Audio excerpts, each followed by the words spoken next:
sera réservé à une séance de différentes questions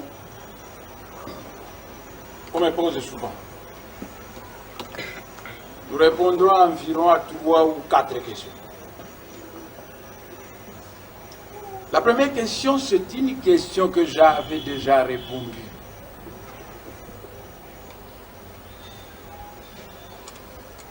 Mais quelqu'un de la diaspora m'a écrit pour me dire que je fais lire le Congo Dieto à un groupe de Blancs. Et ces Blancs sont un jour venus me voir à la maison et ils m'ont posé la question dont je souhaiterais que vous me donniez la réponse exacte. Ils m'ont demandé, cet homme qui écrit le Congo Dieto, c'est un extraterrestre qui est venu chez vous au Congo ou bien il a toujours été là-bas?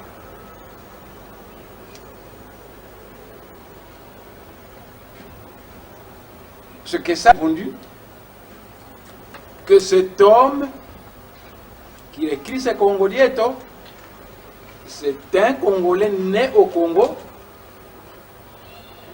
Sa maman s'appelle Yaya Mbolongimbi. Son papa s'appelle Mbutansemi.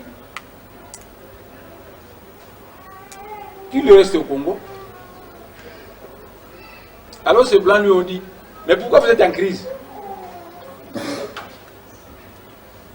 Parce que vous avez des gens compétents et compétents qui sont capables de diriger votre pays. Pourquoi vous êtes en crise?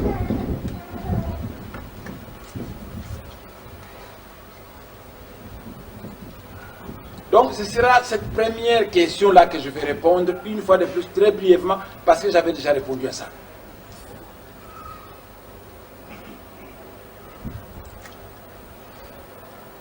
Je vous avais dit quand j'avais répondu à cette question-là, que Mbuta Kimbangu n'a fait que 1 mois de travail public. La première fois, M. Léo Morel, l'administrateur du territoire de Mbanza-Ngungu, un Belge, était allé voir Mbuta Kimbangu avec 3 militaires. Ils ont bien causé. Il lui a proposé des choses. Mbuta Kimbangu a dit, si vous les Belges, vous transformez le Congo belge en un pays multiracial où les Noirs, les Blancs et les Jaunes peuvent l'abondance et la paix, ce serait une bonne chose. Mais si vous allez vous entêter avec votre complexe de supériorité de race, alors mon Dieu, moi Kimbangu, mon Dieu va vous chasser de ce pays pour que vous rentrez d'où vous venez. Ils ont suffisamment causé, le général Léo Morel. Quand Léo Morel a fini, il est rentré en Mbanza-Ngungu, il est venu à Kinshasa causer avec le gouverneur de colonie pour lui dire que je viens d'un Kamba, j'ai suffisamment causé avec Kimbangu. Je sais à peu près ce qu'il veut,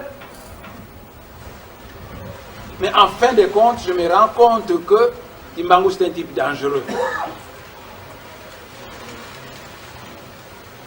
Parce qu'il m'a demandé qu'on transforme le Congo belge en un pays multiracial où les Noirs, les Blancs et les Jaunes pour vivre dans l'abondance et la paix. Mais si nous nous entêtons avec notre complexe de supériorité de race, Kimbangu n'a pas mâché le mot. Il a dit que son Dieu va alors nous chasser de ce pays. Et il a ajouté que qui a dit Bami mal. Vous savez, les anciens administrateurs belges consommaient le Congo. Alors moi je pense, en tant qu'administrateur du territoire de Mbanza-Ngungu, je pense qu'il faut l'arrêter. Et le gouverneur général des colonies lui a donné 300 militaires. Il a dit, vous allez arrêter Kimbangu. Et Léo Morel est rentré en Kamba. Il a voulu arrêter Mbuta Kimbangu. Il y a eu des bagarres. Un a voulu poignarder Mbuta Kimbangu. Et finalement, un ange a apparu là-bas pour protéger Mouta Kimbangu. Et cet ange lui a dit, vous vous retirez dans les lieux secrets du Manianga. Oh, mais vous, quand on vous parle du Manianga, vous ne voyez que le Manianga Malugos. La région d'Ila, où se trouve le barrage d'Inga, nos ancêtres l'appelaient Manianga Maïs Sangila.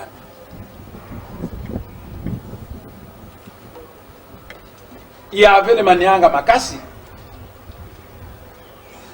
il y avait le Manianga Malunzadi, Manianga Mangombe Lutete, Manianga Mangombe Batadi. Donc il y a une zone là,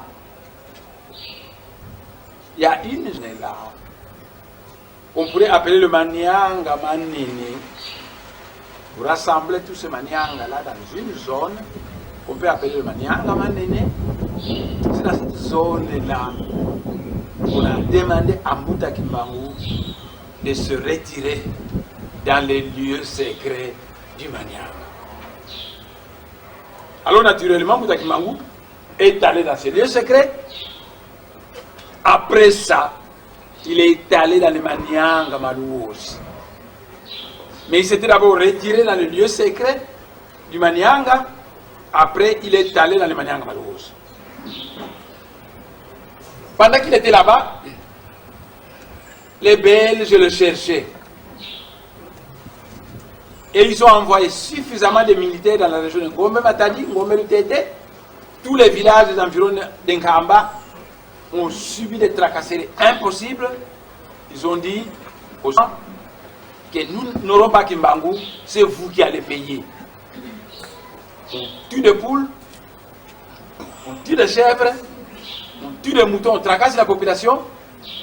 Alors finalement, à un moment donné, Fumuzama Douki, ils se sont réunis. Ils ont dit, mais où est parti Kimbangu? Certains ont dit, mais nous avons appris qu'il est allé à Manianga, Malouo.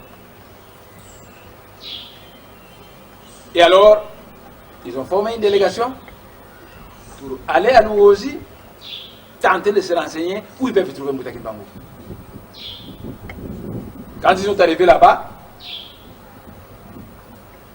ils ont rencontré un vieux Ngunza qui les a regardés calmement et il s'est rendu compte que c'était des gens de bonne volonté, ce n'étaient pas des espions. Il leur a dit, Mouta Kimbangu est dans telle forêt.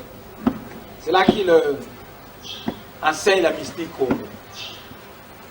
Et il venait de fonder une association appelée Kintouari Kabangunza. Alors, on a conduit ces gens dans cette forêt. Quand ils sont arrivés dans la forêt, ils ont dit Mouta Kimbangu, la région d'Nkamba, c'est invivable. C'est plein de militaires. Ils tracassent la population par tous les moyens parce qu'ils veulent savoir où est-ce que vous êtes. Et ils nous ont dit qu'ils ne cesseront pas de nous mener aussi longtemps que vous ne serez pas arrêtés.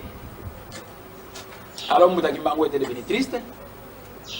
Il a décidé que pour mettre fin aux tracasseries de la population, je veux me livrer aux Belges. Et il a quitté le Manianga Malou aussi. Il a traversé le fleuve. Et quand il est arrivé en Banzansanda,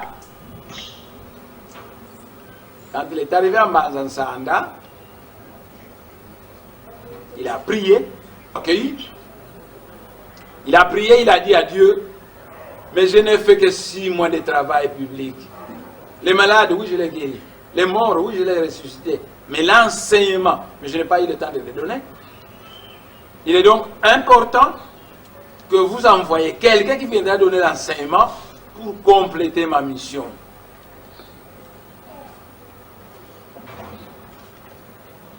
Oh, je pourrais vous beaucoup trop de choses sur ce qui s'est passé dans le monde invisible, c'était demande de Mouta Kimbangu.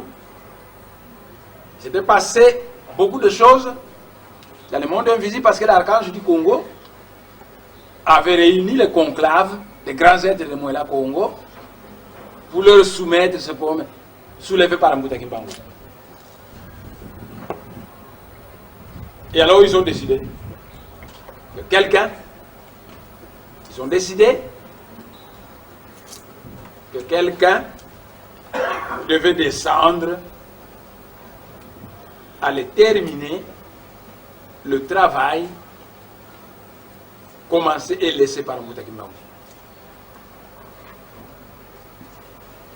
Finalement, Mouta Kimbangu est arrivé en Kamba, on l'a arrêté, je ne vais pas m'étendre, quand la salle de conférence se terminera, je pourrai vous donner dans le moindre détail, vous viendrez avec des enregistreurs pour pouvoir tout enregistrer.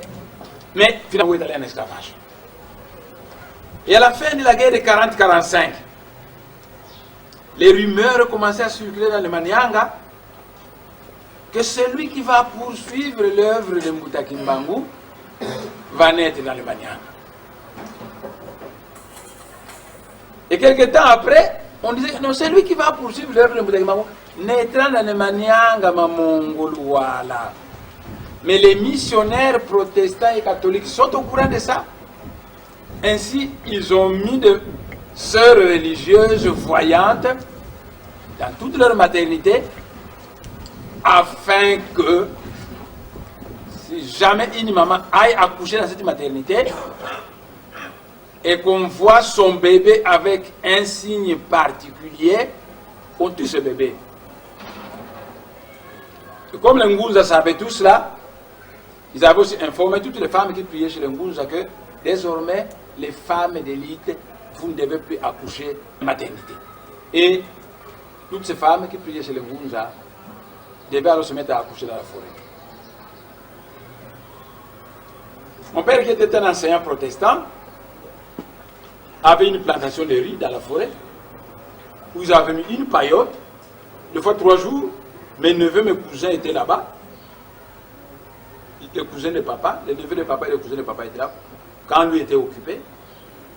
Alors, Mbutambati, c'est le chef du Kindoulou,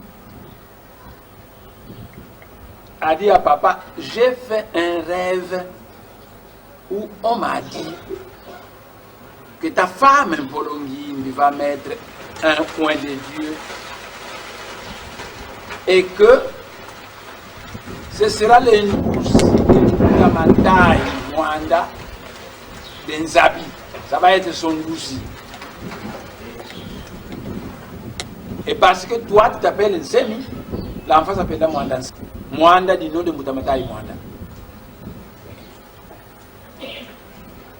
Et puisque maintenant les missionnaires sont au courant de ça, ta femme doit désormais aller vivre dans la forêt, là où il y a des plantations de riz, il y a une paillote là-bas, elle restera là-bas jusqu'à ce qu'elle va accoucher.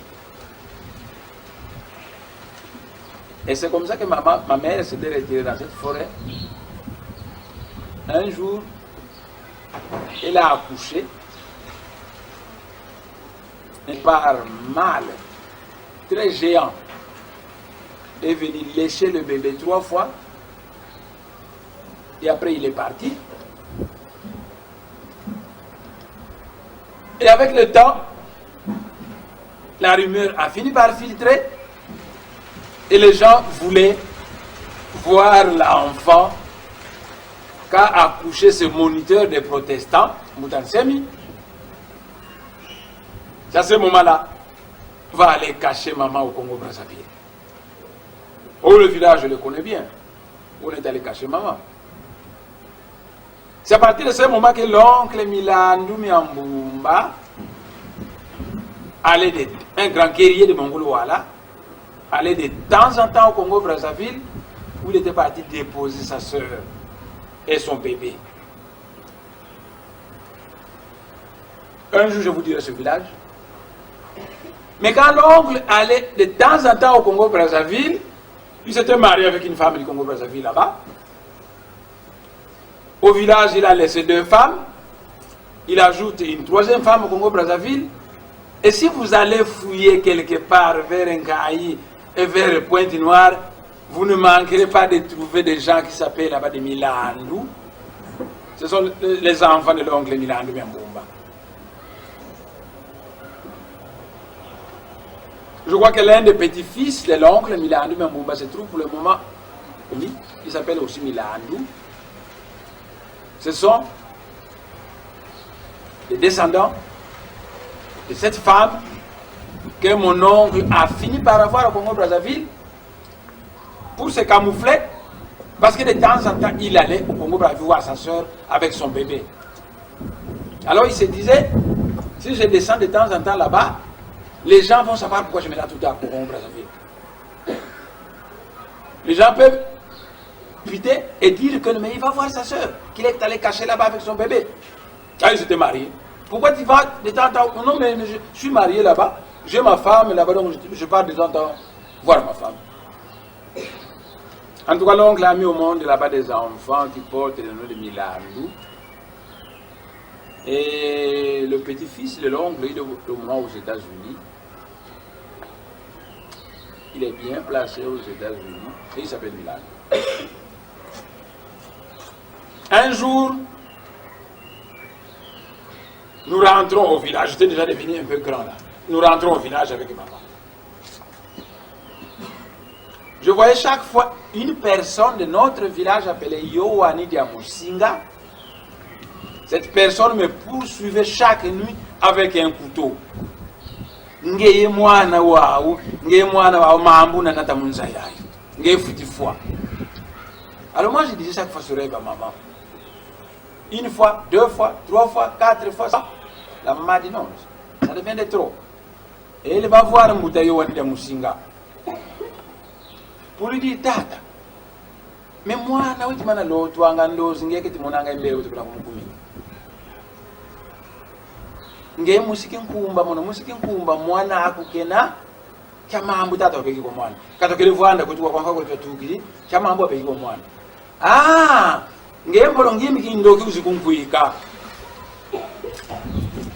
sibo abungene kusa deno wa administrateur de colonie kilivuba kukanga bonsu bakanga kazi yako lubela dani walanda kimbangu ndano j'avais un oncle qui tungunza on avait arrêté comme ça bakukanga bakufira ngida kuntande mwana ko zolengena kusa denonce ngena za isa kumfinda ngewenda kutila wonkumbu yakili kay mwana ko kayo ile kumuvana nga kwanze kumandi mwana se betbazu sei.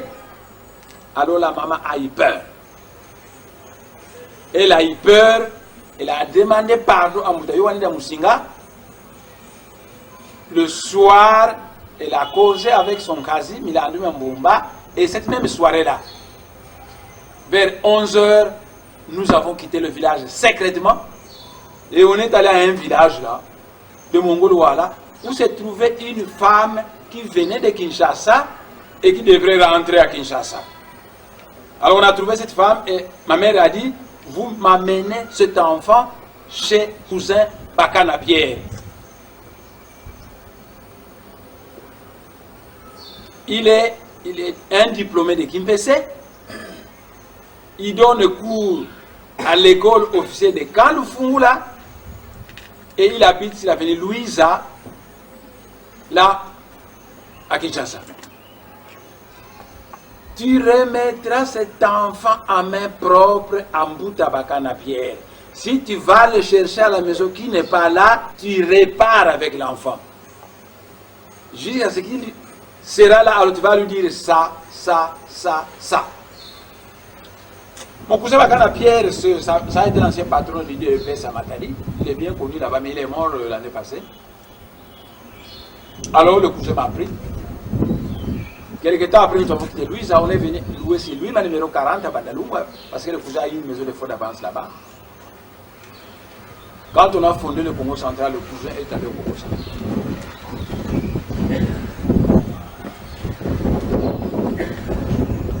Et je vous avais dit que pendant 30 ans, j'ai tenté de dribbler le Willy Kalenga et tous les autres journalistes qui me demandaient qui es-tu. Et qu'à un moment donné, j'avais décidé, c'est seulement cette année, de dire avec précision ce que je suis. Mais je dois vous assurer que les initiés au Congo n'ont plus de parler d'eux-mêmes. Ils disent souvent qu'il faut juger l'arbre selon ses fruits. Vous voyez quelqu'un, vous l'étudiez vous-même librement et vous tirez vos propres conclusions.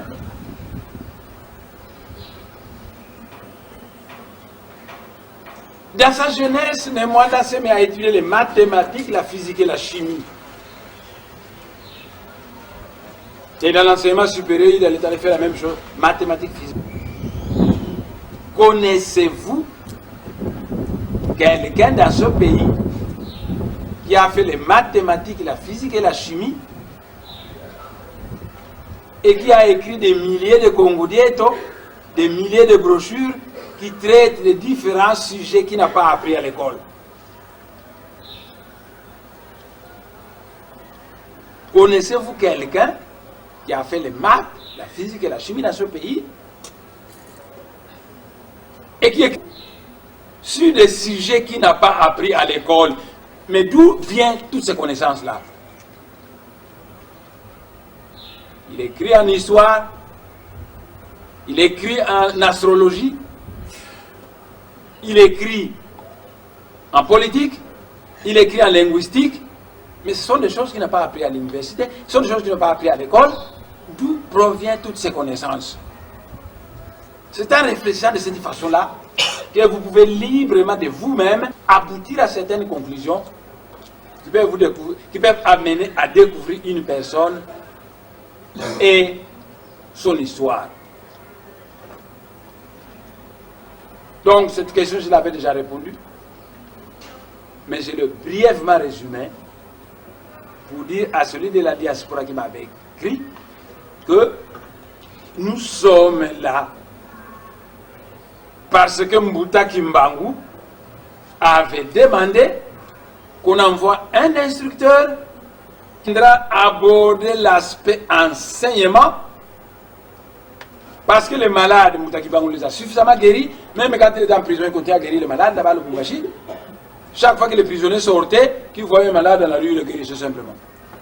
Donc les malades, ils continuaient à les guérir, les morts, ils continuaient à les ressusciter, mais ils n'avaient plus le temps pour donner des enseignements. Et Mbuta Kimbangu avait demandé qu'on envoie l'Ongia Congo. C'est un peu grave de demander l'Ongia Congo parce que, bon, mais Mbuta Kimbangu, on lui a accordé ça. Vous savez qui il est? Vous savez, mais vous avez dernièrement obtenu les indépendances à ce pays. Mais quel est ce pays du monde où l'armée céleste a intervenu? Non pas spirituellement, mais on a vu les chérubins descendre le 4 janvier à Kinshasa. Qui a demandé ça? C'est Mbuta Kimbangu. Mbuta Kimbangu s'était fâché dans le monde spirituel et il a dit envoyer un contingent de l'armée céleste aller encadrer Labako qui va se réunir le 4 janvier parce que les Belges qui m'ont gardé en prison ont poussé les bouchons trop loin. Et les chérubins sont venus. Ce n'était pas des êtres qu'on a vus dans les yeux de l'esprit. Non, dans les yeux de la chair, s'il vous plaît. Connaissez-vous un seul pays du monde où des chérubins descendent et ils agissent? Le Mbuta Kimbangu avait demandé ça.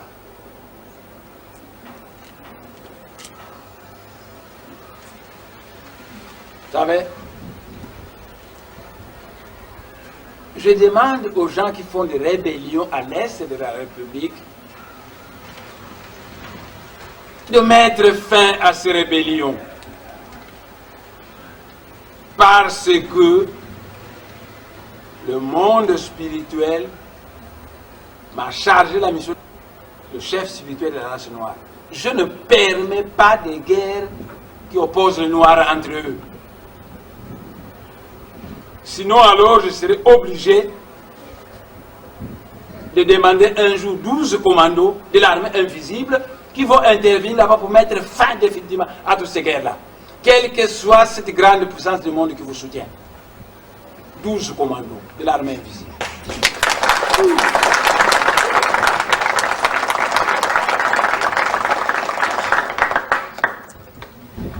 Mais le monde spirituel ne punit jamais quelqu'un qui n'a pas prévenu. Noé était là pour vous prévenir. On vous prévient d'abord, on vous enseigne d'abord, et si vous ne voulez pas comprendre, le monde invisible s'impose.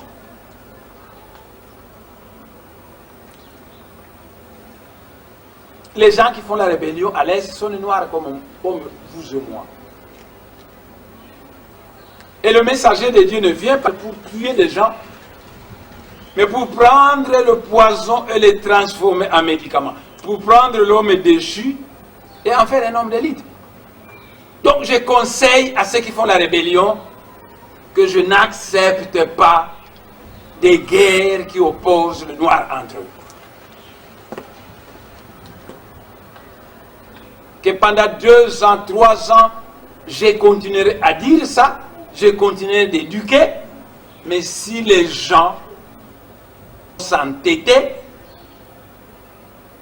ils vont m'obliger. Vous entendez? Ils vont m'obliger de faire recours à l'armée céleste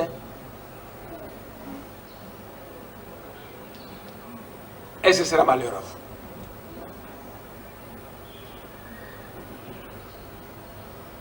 Je ne veux pas, dans toute l'Afrique centrale, d'abord, des guerres qui opposent les Noirs entre eux. Nous les Bantous, nous avons suffisamment de sagesse pour résoudre tous nos problèmes. Quand on a un problème, on le pose et on le résout. Mais les armes que vous prenez, qu'on vous donne, pas des gens qui veulent voir les Noirs s'entretuer entre eux.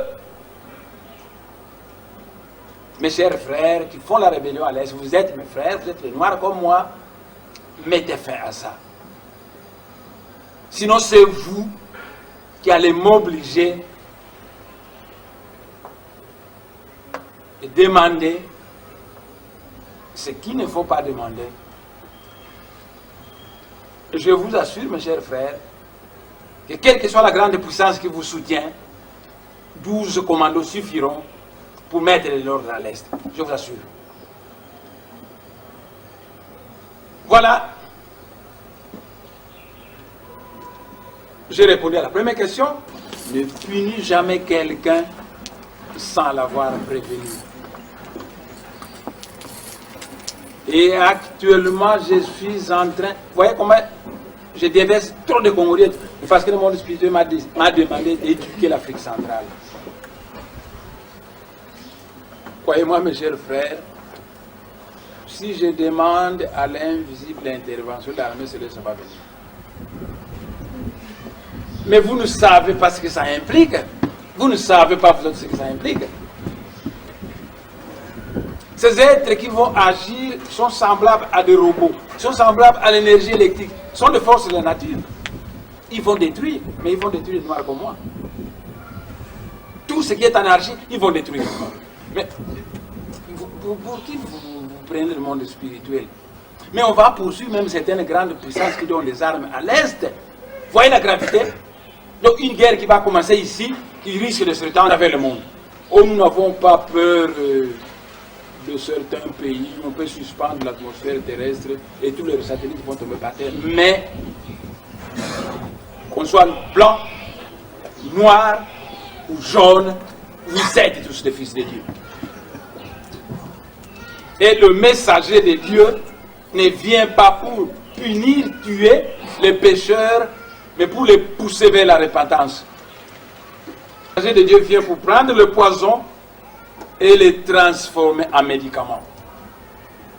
C'est pourquoi pendant 1 année, 2 ans, 3 ans, je continuerai à dire que je ne veux pas de guerre à l'Est.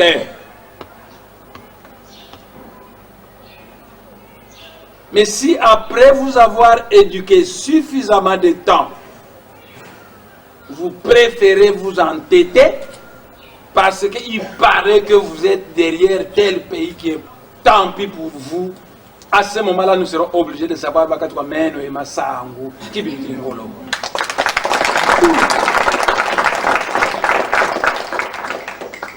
La deuxième question que je vais répondre, quelqu'un m'a posé la question de savoir, mais à Brazzaville, on est en train de repulser les Congolais, d'expulser les Congolais.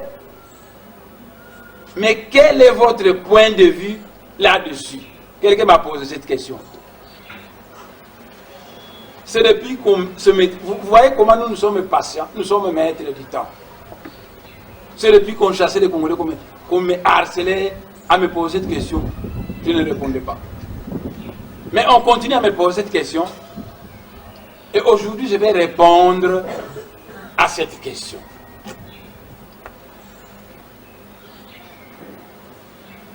Brazzaville, le Congo-Brazzaville, est en train de chasser les Congolais. Ma réponse est la suivante. C'est à la fois une bonne chose et une mauvaise chose. Je vais justifier pourquoi c'est une bonne chose et je vais justifier pourquoi c'est une mauvaise chose. C'est une bonne chose. Mais mettez-vous à la place du président Sassou Nguesso et son gouvernement nationaliste de Brazzaville. Mettez-vous à sa place. Le Congo-Brazzaville en chiffreront c'est 3 millions d'habitants. Tout au plus, vraiment, supéreront, disons 4 millions. Et Kinshasa a 10 millions d'habitants. Parce que vous avez permis l'exode rural. Les Belges ne permettaient pas l'exode rural. Hein. Les gens fuient leur province à Kinshasa. Kinshasa, c'est 10 millions.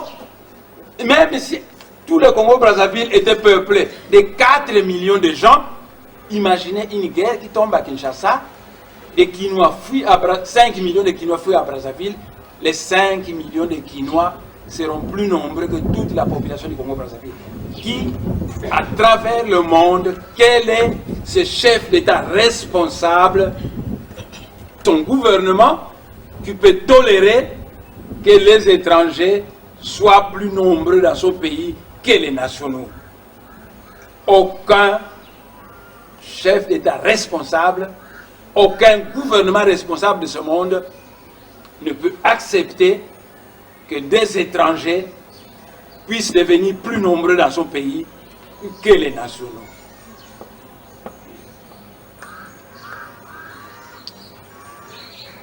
Mais nous n'avons jamais accepté la conférence de Berlin. Aucun Congo ne nous a représenté là-bas et nul n'est tenu de respecter les conventions qu'il n'a pas prises. Mais vous croyez à l'intangibilité des frontières. Et puisque vous croyez à l'intangibilité des frontières, le Congo-Brazzaville c'est un pays à part entière et le vôtre c'est un pays à part entière. Moi je prône l'union d'intimatie qui regrouperait toute l'Afrique centrale. En ce moment vous pouvez aller au Congo-Brazzaville, au Gabon, en Angola, par l'Afrique centrale. Mais quand vous prenez l'intangibilité des frontières, ça signifie que la République démocratique du Congo c'est un pays à part. Le Congo-Brazzaville est un pays à part et ce pays à part n'est peuplé qu'environ 3 millions d'habitants.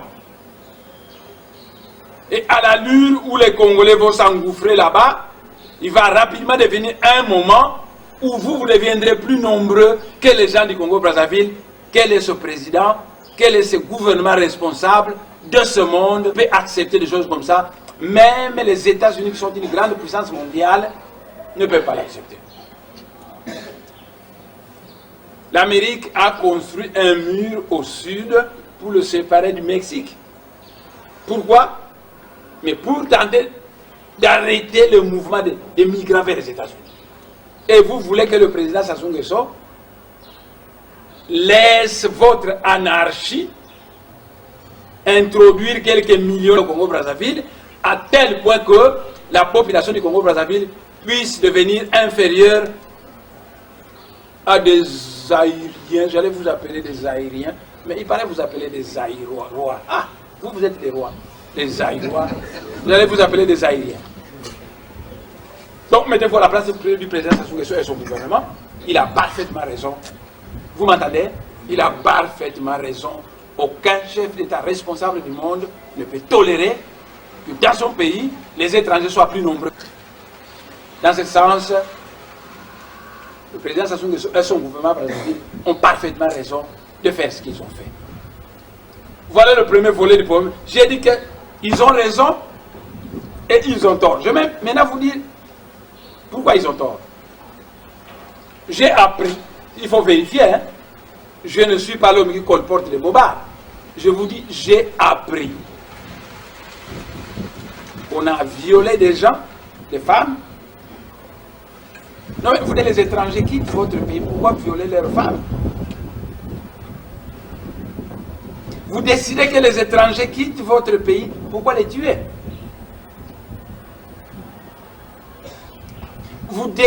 Ces étrangers qui étaient installés chez vous, s'ils ont acheté une parcelle, c'est pour cet étranger.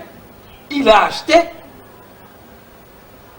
S'il a acheté des biens, mais c'est pour lui, c'est pas pour le Congo-Brazzaville.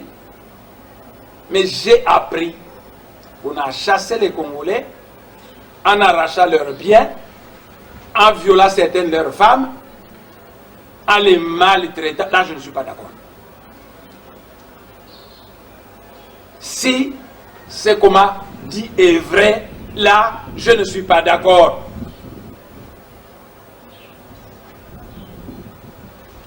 Donc, je suis d'accord qu'on ait chassé les Congolais, parce qu'aucun pays du monde ne peut tolérer que les étrangers dans son pays sont nombreux que les nationaux. Donc, le président Sassou a chassé les Congolais, tout à fait d'accord avec lui.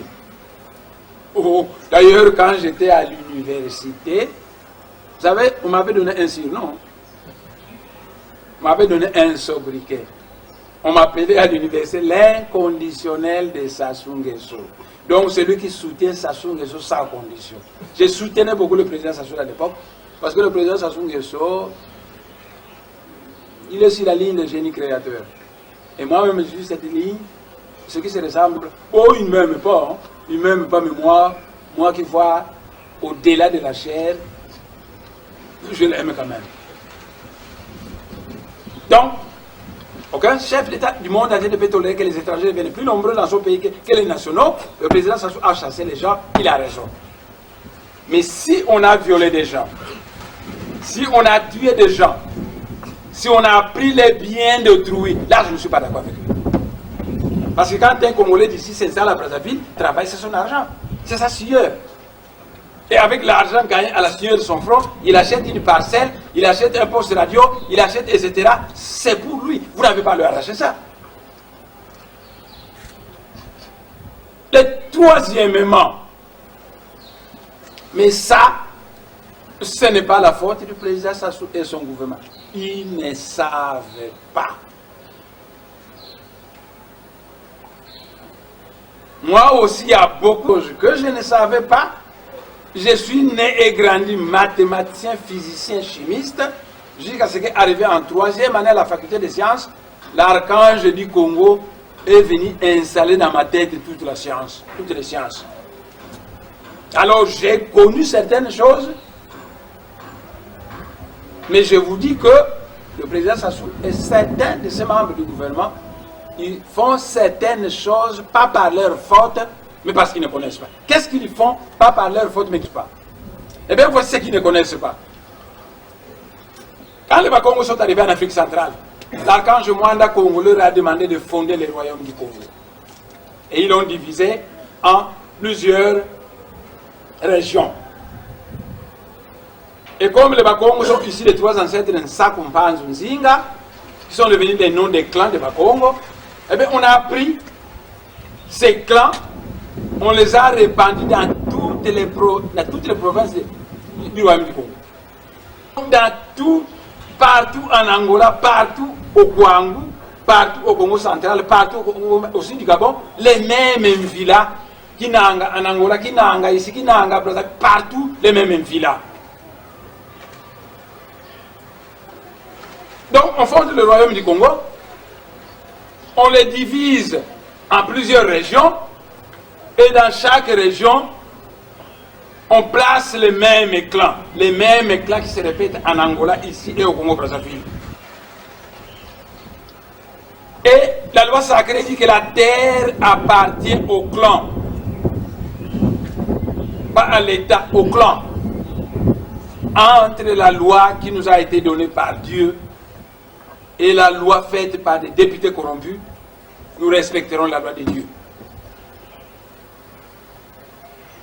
Et alors, au royaume du Congo, les mages fondateurs, nos pères fondateurs du royaume, ont dit ceci: partout où il s'en va, en Congo, le fils du Congo, il porte son nom, le nom du clan de sa mère et le nom du clan de son père. la loi sacrée dit que dans n'importe quelle région où il va, tous ceux qui sont de même clan que sa mère sont ses oncles. Et tous ceux qui ont le même clan que son père sont ses pères. Ainsi vos oncles sont en Angola, ils sont au Kwangu chez les Bayaka, ils sont au Bas-Congo, ils sont au Congo-Brazzaville, au sud du Gabon. Ainsi vos pères sont en Angola, ils sont partout. Ils sont au Congo-Brazzaville. Et la loi sacrée dit que Mvilazantu ka Congo, Kazanduko, Votwata, Toi Mwanga na Kweto. Ainsi, un Congolais d'ici, qui se rend au Congo-Brazzaville, d'après les ancêtres, d'après Dieu, d'après le conclave de Mouela Congo, il n'est pas un étranger, un Mukongo qui s'en va au Congo-Brazzaville, il n'est pas un étranger, parce que s'il est de clan Kinanga, il n'a qu'à demander où sont les gens de Kinanga ici, on va lui monter village appartenant au Kinanga. Donc, au Congo d'ici, ou d'Angola, ou du Kwangu chez les Bayaka, qui arrive au Congo-Brazzaville, il n'est pas un étranger. Le Congo-Brazzaville, créé par la conférence de Berlin, dira qu'il est un étranger. La loi sacrée de Dieu, que Dieu nous a donnée, dit que ce Mukongo n'est pas un étranger. Parce que dans ce pays où il est allé, il y a les clans maternels et les clans paternels, et la terre de ces clans, c'est la terre de ces clans. Et dans leur chasse contre le Congolais, on ose chasser les Bakongo qui sont chez eux, au Congo-Brazzaville. D'après la conférence de Berlin, les Mboshi à Brazzaville sont chez eux. Mais d'après la tradition ancestrale Congo, d'après la loi sacrée, les Mboshi sont des étrangers au Congo-Brazzaville. C'est donc qu'on devrait chasser au Congo-Brazzaville et non pas les Bakongo. Parce que aller au village Kindamba, aller n'importe quel village Mutombo, n'importe quel village du Congo-Brazzaville, ce sont les mêmes clans paternels et maternels que vous allez retrouver ici en Angola partout. Donc d'après la conférence de Berlin, les Mboshi ne sont pas des étrangers à Brazzaville, ils sont chez eux. Mais d'après la tradition ancestrale, d'après la loi sacrée qui nous a été donnée par Dieu, les Mboshi à Brazzaville sont... C'est plutôt eux qu'il fallait chasser et non pas les Bakongo. La RDC, qu'on chasse au Congo-Brazzaville, c'est contraire à la loi sacrée. Et je vous assure que dans le monde spirituel, où on ne se contredit pas, l'heure viendra où nous serons obligés de faire respecter la loi sacrée que nous avons donnée au Royaume du Congo.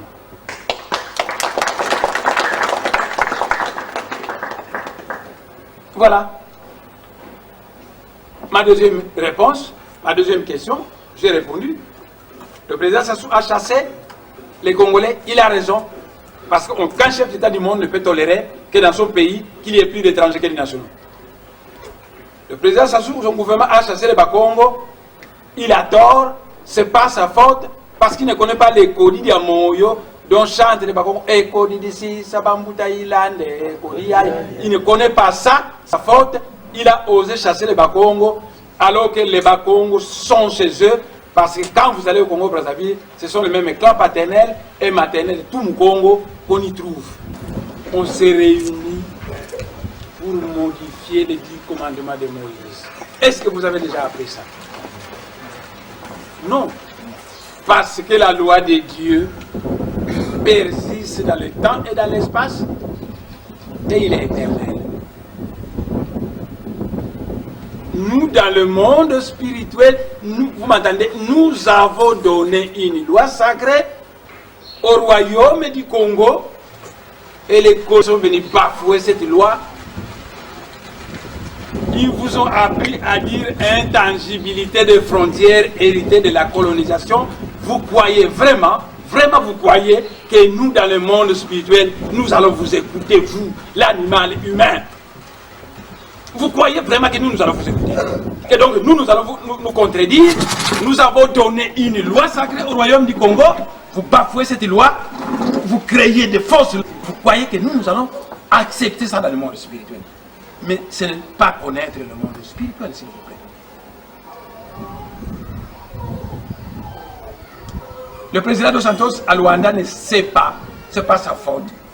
Il ne sait pas que c'est moi qui avais conduit le président Neto dans le Manianga, Manene, au lieu secret. J'avais conduit le président Neto là-bas. Dommage qu'il est mort avant l'indépendance d'Angola. Je l'ai conduit au lieu secret du Manianga. On est arrivé à Brazzaville, de Brazzaville, moi, Neto, et on est allé à Boko, et on est allé à Manianga, dans une région secrète du Manianga. Et là, en Angola,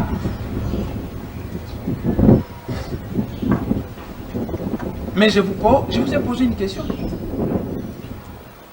Avez-vous déjà appris qu'en Israël, on venait de se réunir pour modifier les 10 commandements de Moïse? Et la réponse est non. Alors, qui vous a demandé de transgresser la loi sacrée que nous avons donnée au royaume du Congo? Vous m'entendez? Je le jure, au nom de Mbuta Kimbangu, dont je suis en train de terminer la mission, que nous allons restaurer la loi sacrée du royaume du Congo, en Angola, en RDC et au Congo-Brazzaville. Nous allons restaurer.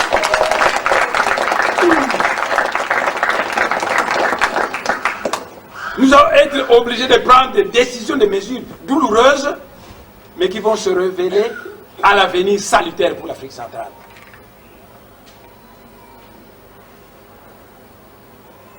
Mais comment vous pouvez imaginer l'archange du Congo descendre? Allez en Banza Congo, vous verrez l'arbre de Yalankou.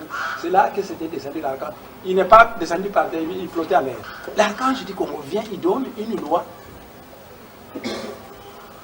qui dit que partout où il se trouve, le fils du Congo est chez lui. Donc, le Congo est chez lui à Brazzaville. Vous transcrivez la loi. Vous parlez d'intangibilité des frontières. Des lois faites par des puissances coloniales qui sont réunies à Berlin. Nous n'avions pas notre représentant là-bas. Vous arrivez à transgresser. Le Seigneur ne vient pas pour tuer les gens, mais il vient pour prévenir les gens. Et si vraiment vous voulez me comprendre, je suis en train de prévenir tout le monde en Afrique centrale que nous allons... Vous savez, après les concertations nationales, la semaine qui a suivi, l'archange du Congo est venu me dire « Oh, mais je ne le vois pas chaque jour. Hein. » Il arrive de moi où ça fait 2 ans que je ne le vois pas. Mais quand il y a quelque chose de très important, il vient. Il est venu me dire « Tout ce que j'avais donné au royaume du Congo dans le passé reste valable pour l'Union. » Alors mettez-vous à ma place. Qu'est-ce qu'il a donné au royaume du Congo dans le passé? Mais moi, je le sais. Donc ne venez pas nous parler d'intangibilité des frontières. C'est une loi faite par des hommes déchus. D'ailleurs, votre intangibilité des frontières se trouve où? Le Soudan a éclaté en 2 États indépendants. Où est l'intangibilité des frontières là-bas? L'URSS a éclaté. Où est l'intangibilité des frontières? La Yougoslavie a éclaté. Même Abraham et le Wallon veulent se séparer. Où est l'intangibilité des frontières? Ça n'existe pas. Donc ne venez pas, vous entendez? Ne venez pas nous imposer du monde spirituel des lois faites par des hommes. Cet animal humain que nous avons civilisé sur la planète Terre ose nous imposer des lois. Alors que nous avons donné la loi sacrée et nous avons dit que tout fils Mukongo doit jurer en disant et vous chantez cette chanson, le fils que quelqu'un coupe. Ok. Dis-moi qu'il y a une bonne étoile.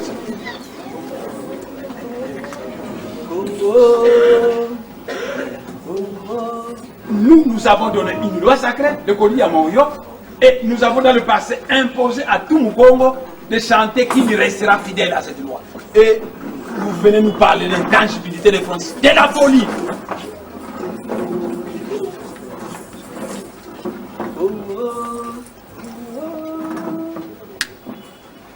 oh, oh.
Et de l'Angola pense que Némoandase me fait du désordre.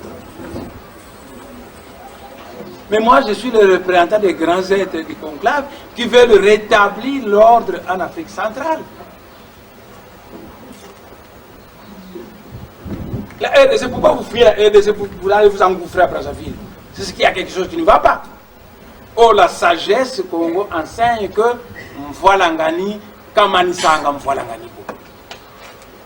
Vous souffrez en RDC, c'est pourquoi vous quittez la RDC pour aller ailleurs, mais nous voulons mettre fin à ces désordres qui vous fait fuir votre beau pays et qui vous amène à aller ailleurs.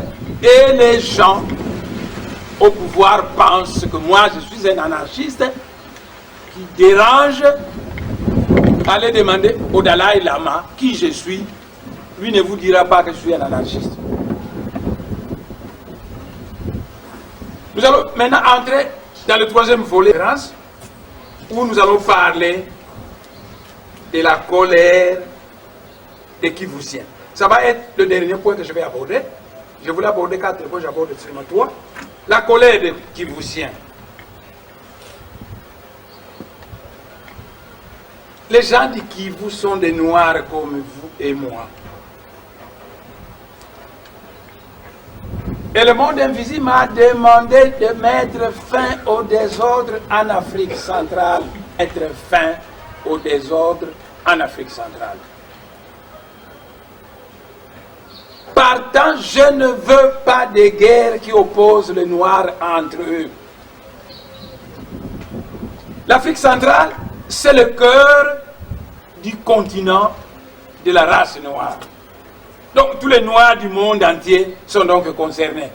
Et les Rwandais sont des Noirs comme nous. Mettez-vous à ma place. Vous avez fait les mathématiques, la physique et la chimie. Un grand être du monde spirituel vient vous dire qui vous êtes, que vous avez été envoyé en mission pour faire ceci et cela. On me sacre chef spirituel de la race noire et les Rwandais sont des Noirs. Comment voulez-vous que moi je puisse me comporter vis-à-vis des Rwandais? Vous voulez que je me comporte comme un Congolais qui parle de l'intangibilité des frontières alors qu'à Berlin, là-bas? Vous voulez que moi j'excite les Congolais à faire la guerre aux Noirs du Rwanda à cause d'une frontière folle, absurde et insensée, une frontière coloniale? Mettez-vous à ma place. Vous savez, je vais vous rappeler une chose. Quand je suis arrivé en 3e année à la faculté des sciences, pour la première fois que j'ai commencé à voir l'archange du Congo, j'ai discuté beaucoup avec lui. Parce que je ne le voyais pas en rêve. Il descendait dans ma chambre, tout lumineux là. Alors moi je lui disais, mais moi j'aime bien les mathématiques, la physique et la chimie. Maintenant le travail là que vous me confiez. Mais pourquoi vous n'êtes pas allé voir un Ngounza? Les Ngounza sont mieux placés que moi. Il dit non. Enfin, ça risque d'être trop. Quand nous allons terminer la salle de conférence, un jour je vous en parlerai. J'ai discuté. Non, mettez les gens qui vous sont mes frères, je leur demande de se mettre à ma place. J'ai étudié les mathématiques, la physique et la chimie.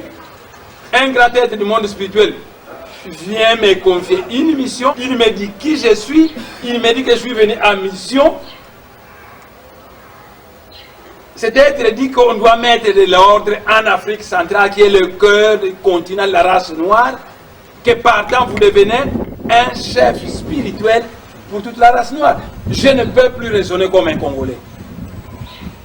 Je ne peux plus raisonner comme un défenseur des frontières coloniales. Je ne peux plus vous pousser à aller en guerre contre le Rwanda, contre n'importe quel pays de la race noire. Mettez-vous à ma place. Mais les gens du Kivu, qui sont dans la diaspora, et qui sont au pays, ceux qui sont au pays se sont réunis. Je ne vais pas vous citer où, je sais où ils se sont réunis. Ils ont pris des graves décisions là-bas contre moi. Et ceux de la diaspora m'ont injurié. Si on te voit, on va te lapider parce que tu as écrit une lettre à Paul Kagame. Mais j'ai écrit une lettre au président Paul Kagame, une lettre responsable. Ceux qui sont de la diaspora, les gens du Kivu, et qui sont du pays, se sont donc réunis. Ils ont pris des graves décisions contre nous et ils m'ont menacé. Peine perdue. Le maître Jésus disait, quiconque met la main à la charrue et regarde en arrière, n'est pas bon pour le royaume des cieux. Donc ce ne sont pas vos injures qui vont me faire regarder en arrière. j'irai de l'avant vers la mission que les grands êtres de Moïla m'ont confiée. Mais dans leur réunion, ils m'ont dit, où tu mets tous ces morts de Kivu, toi qui oses écrire à Paul Kagame? Où tu mets tous ces morts de Kivu? Tu craches sur ces morts. Ah bon. Et moi, Dansemi, chef de Bundu à Congo, qui aime beaucoup cette jeunesse qui m'a suivi, pendant que les autres ne me suivaient pas. Vous êtes très précieux devant moi, mais le régime en place vous a tué. Tous ces morts de mes disciples. Donc, il n'y a pas qu'au Kivu qu'on a tué les gens. Dans les Bas-Congo, on a tué beaucoup de gens.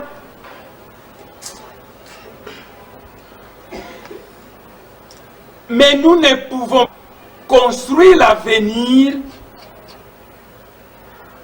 tout le temps en le regardant à l'aide d'un rétroviseur qui ne peut que nous faire voir ce qui est déjà passé.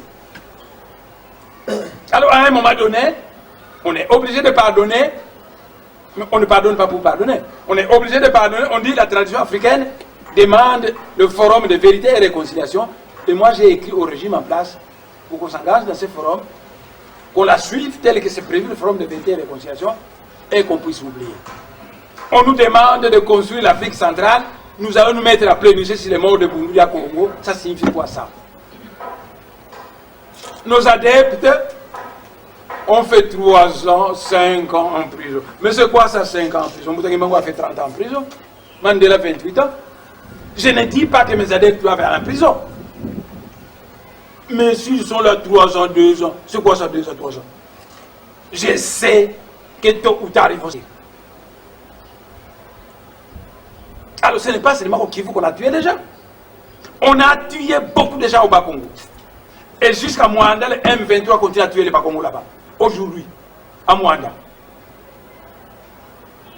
Mais moi, puisqu'on m'a demandé d'éduquer l'Afrique centrale pendant 2 ans, alors j'ai écrit au président Paul Kagame pour lui aussi l'éduquer. C'est tout. Mais ce n'est pas seulement au Kivu qu'on a tué. Allez dans les Bas-Congo. Moliso Jérôme, il est au province. Allez dans les sociétés pétrolières du Bas-Congo. Ce sont les Bassoïens qui sont là-bas. Les Bas-Congo souffrent de chômage. Maurice Jérôme, il est patron là-bas à Mwanda. Moi, je pense que celui-là, il faut le chasser un jour. Parce qu'il nargue les Bas-Congo tout le temps, avec l'argent que le pays Perenco. Vous allez dans une terre de Trouy, vous ne respectez pas le premier habitant. Allez en France, comment on va vous traiter en France? Jean-Marie Le Pen va prendre la parole. Et tous les Français seront d'accord avec lui.